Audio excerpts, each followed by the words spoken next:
来这件实在无道德。半暝啊4点外，竟然伫咧公园放烟火，这是伫咧新北市的新店，今年已经第3届了。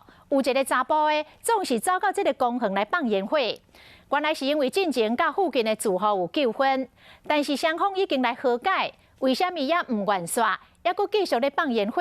而且拢已经互这个警察分局函送8届，罚款18万咯，也是无咧惊。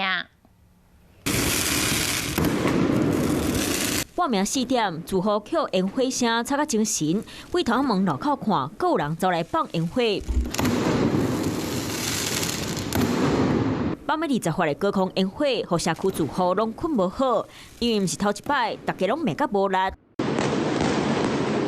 进前查甫人嘛走去高级社区放烟火，这是去年11月，当时放47发的烟火，警察尾真紧抓到人，社区嫌犯讲是因为好爽，毋过敢若是咧针对某某人。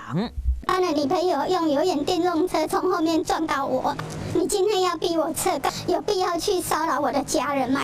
原来去年7月发生一场车祸，本来3千来和解，尾男小姐需要付金6个月，不过对方感觉伊咧人揢油，就真无欢喜。为今年开始，伫咧大楼社区附近放炮啊，嘛伫咧宝桥路停车场，慢慢伫咧附近的公园放炮啊。 这已经是今年第3摆，警察函送8摆，嘛该罚18万，伊嘛是无咧惊。